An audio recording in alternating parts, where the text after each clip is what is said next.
এক রাজ্যে মহসিন নামে একজন অত্যন্ত ধুরন্ধর রত্নবণিক ছিলেন। তার কাছে একটি বিশেষ ক্ষমতা ছিল। তিনি বাতাসে ভেসে আসা বাতাসের ফিসফিসানি শুনে বুঝতে পারতেন কোথায় গুপ্তধন লুকানো আছে। এটি ছিল এক সন্ন্যাসীর দেওয়া বর, কিন্তু শর্ত ছিল, যদি এই ক্ষমতার কথা অন্য কাউকে জানাও তবে তুমি চিরতরে সোনার শক্তি হারাবে এবং দরিদ্র হয়ে যাবে। মহসিন তার এই ক্ষমতা ব্যবহার করে অনেক ধনসম্পদ গড়ে তোলেন। তার বাড়িতে একজন বৃদ্ধ প্রহরী ছিল, যে সব সময় মহসিনের সাথে থাকত।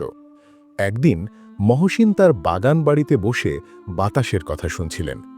বাতাস তাকে বলছিল, তোমার বাড়ির উত্তর কোণের পুরনো বটগাছের নিচে 7 ঘোড়া মোহর আছে, কিন্তু সেখানে একটি বিষধর সাপ পাহারা দিচ্ছে।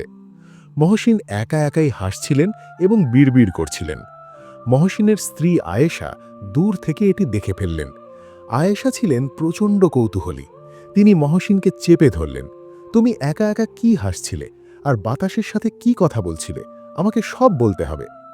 মহসিন অনেক বোঝালেন যে এটি বললে তার বড় ক্ষতি হয়ে যাবে, কিন্তু আয়েশা নাছোড়বন্দা। তিনি খাবার দাবার ছেড়ে কান্নাকাটি শুরু করলেন।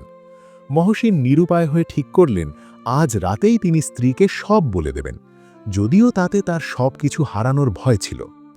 মহসিন যখন বিষণ্ণ বনে বারান্দায় বসেছিলেন, তখন তিনি দেখলেন তার বৃদ্ধ প্রহরী একটি পোষা বিড়ালের সাথে কথা বলছে। বিড়ালটি মিউ মিউ করে খাবার চাচ্ছিল।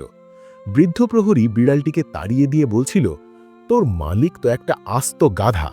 নিজের এত কষ্টার্জিত সম্পদ আর ক্ষমতা শুধু স্ত্রীর একটা অহেতুক জেদের কাছে বিসর্জন দিতে যাচ্ছে। একটু শক্ত হয়ে যদি বলতে পারত না, তাহলেই তো সব ঠিক হয়ে যেত, কিন্তু সে তো নিজের মেরুদণ্ড হারিয়েছে। মহসিন কথাটি শুনে চমকে উঠলেন। তিনি বুঝলেন ভালোবাসা মানে এই নয় যে জীবন ধ্বংসকারী কোনো আবদার পূরণ করতে হবে। রাত্রে আয়েশা যখন আবার কান্নাকাটি শুরু করলেন এবং রহস্য জানতে চাইলেন, মহসিন এবার নরম না হয়ে গম্ভীর স্বরে বললেন, আয়েশা, আমি তোমাকে খুব ভালোবাসি, কিন্তু যে কথা বললে আমার জীবন ধ্বংস হয়ে যাবে সেই কথা জানতে চাওয়া তোমার স্বার্থপরতা।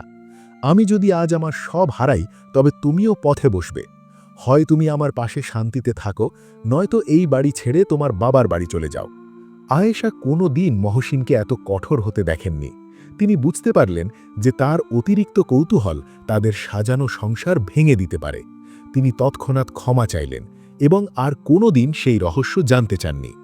গল্পের শিক্ষা: ভালোবাসা আর প্রশ্রয় এক জিনিস নয়। গোপনীয়তা এবং নিজের ব্যক্তিত্ব রক্ষা করতে হলে মাঝে মাঝে কঠোর হওয়াও জরুরি।